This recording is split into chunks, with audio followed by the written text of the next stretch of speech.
So here we have the Cordyceps fungal chameleon, which is an animal that thrives and lives in the future forest, terrestrial coral forest of Gothalebra, which is a biofauna region 357 million years in the future. So, as seen here, it's about 4 feet high and 5 feet long. So it's basically the size of a large African hyena in modern times.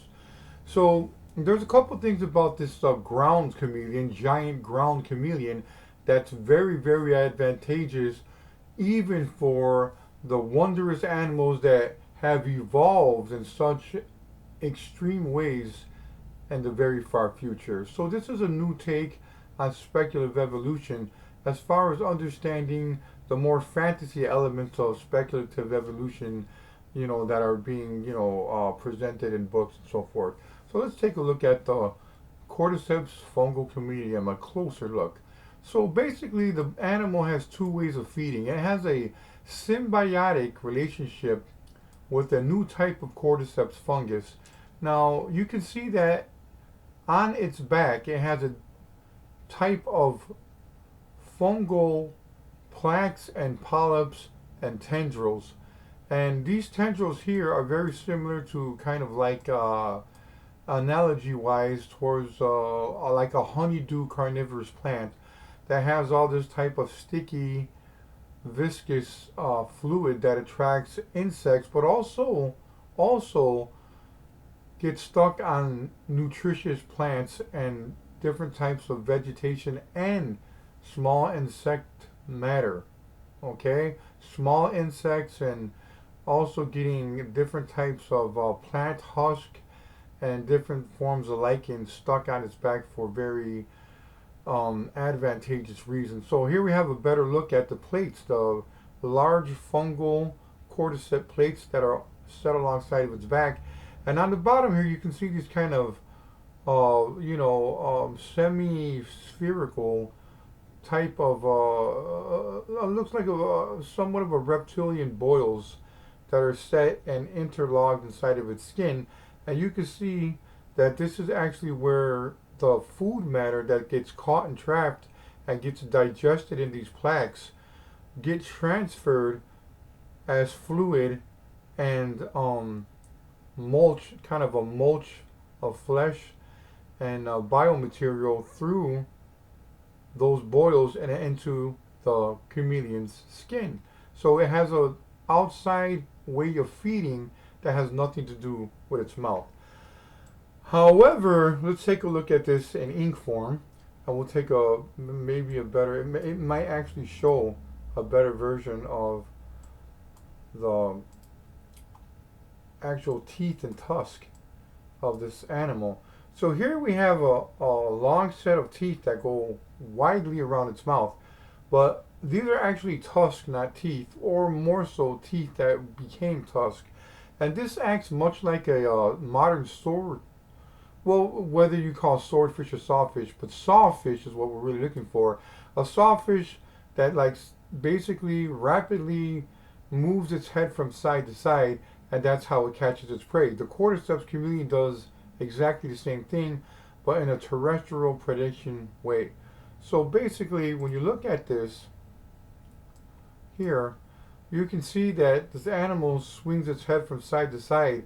And the funny thing about this, or more adaptive thing about this, is that it doesn't even really need to kill the prey, as long as the prey, the prey item, gets sliced to the point where some of its flesh falls off. And that's exactly what it does. If it doesn't actually take an animal's entire body, what it does is the animal might escape, but leave behind a piece of its flesh. And of course, that's done by these, very well adaptive evolved teeth, which actually cut like a chainsaw on the animal. And whether the prey escapes or not, it leaves behind something good to eat, as they say. Here we take another look at these claws that turn into hooves. And, that's really important for the Cordyceps chameleon, for where it lives. These act as almost, these are calcium-induced hooves, meaning that they grow right away if they get broken off. And these calcium deposits kind of grow around them, and they kind of form almost like a snowshoe. But they're not built for snow. They're built for the the uneven terrain of the wilds of Gatalebra, which has a lot of detritus and undergrowth on the floor. This is actually a ground chameleon. Now here you can also see a stinger, which is not a stinger because actually there's no poison.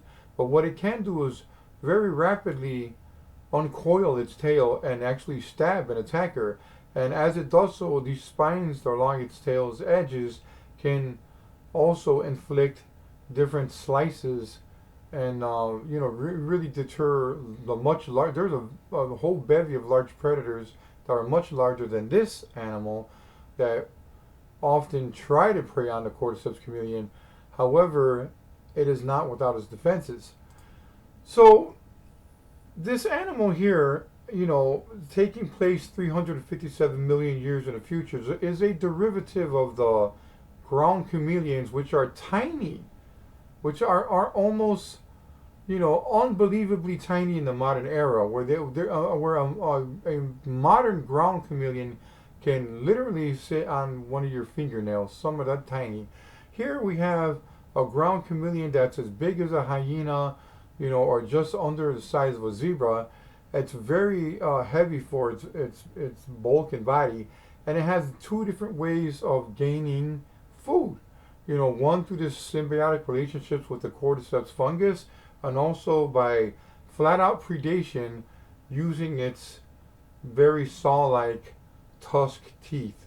So that's an example of just one of the species of the many hundreds of species that live in the Gatalebran coral, land coral terrestrial forests, who have evolved some rather extreme yet advantageous traits.